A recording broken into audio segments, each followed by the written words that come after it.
নমস্কার বন্ধুরা, চলে এসেছি কুকিং টাইম চ্যানেলে। আজকে বন্ধুরা আমি রান্না করব ধোকার ডালনা। এখানে দেখুন আমি ছোলার ডাল ভিজিয়ে রেখেছি। ছোলার ডাল দিয়ে করতে হবে ধোকার ডালনা। তো আমি শিলে বাটবো না, আমি মিক্সচারে বেটে নেব। এই যে বন্ধুরা, ছোলার ডালটা আমি মিক্সচারে বেটে নিয়েছি। এটা মিক্সচারে বেশি ভালো হয়। সাদা তেল দিয়ে দেবো, কালো তেল দিয়ে দেবো, দিয়ে দেবো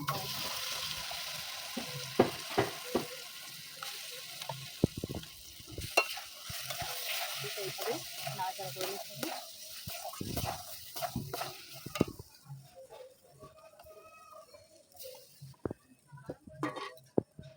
অল্প পরিমাণ লবণ দিয়ে দেবো।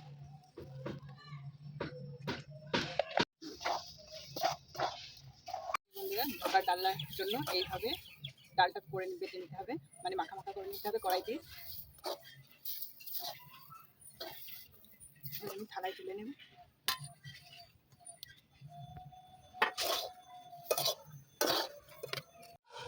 এটা এইভাবে নিতে হবে সমান করে। এই যে বন্ধুরা, জিরে, শুকনো লঙ্কা, কাঁচা লঙ্কা, আদা একসঙ্গে বেটে নেব।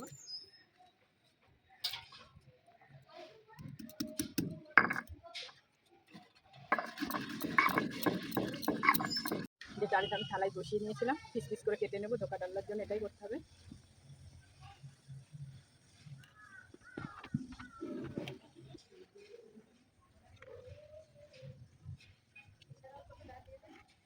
আপনাদের পছন্দ মতো পিস করে নেবেন।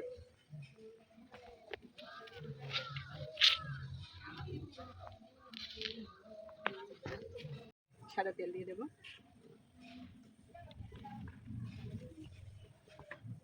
তেলটা গরম হয়ে গেছে, দেখুন এই যে আমি পিস পিস করে নিয়েছি, ভেজে নেব।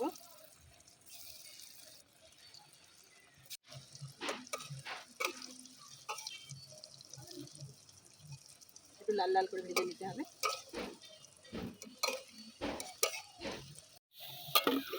লাল লাল করে ভেজে নিয়েছি।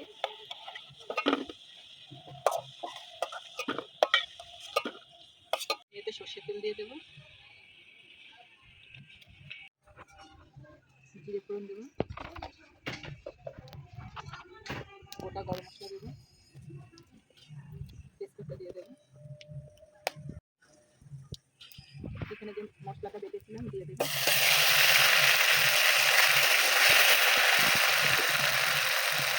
এখানে আমি পোস্ত বেটে নেবো।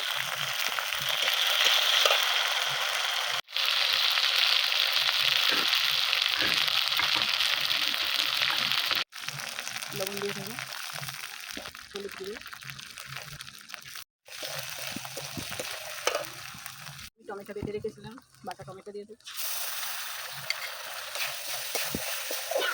দিয়ে দেবো।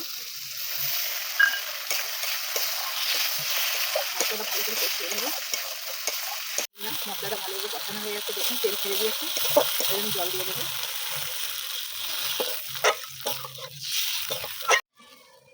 ঝোলটা ভালো করে ফুটে গেছে। এবার আমি সিদ্ধ যেটা ধোকা বানিয়েছিলাম দিয়ে দেবো।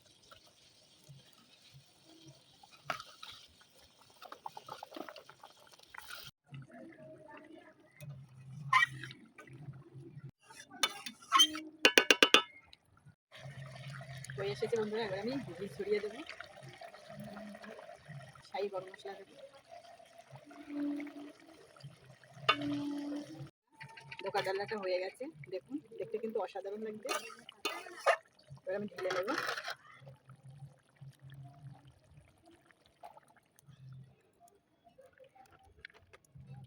এই যে বন্ধুরা, দেখুন আমার ধোকার ডালনাটা হয়ে গেছে। দেখুন দেখতে কিন্তু অসাধারণ হয়েছে, খেতে কিন্তু খুব অসাধারণ লাগে।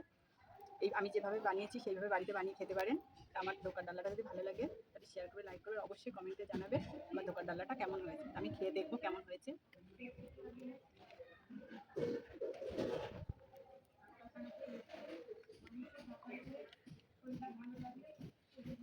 এটা আপনারা রুটি, লুচি, পরোটা যার সঙ্গে খাবে তাতে খেতে ভালো লাগবে।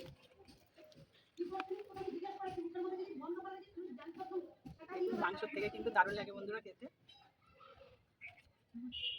অসাধারণ হয়েছে খেতে।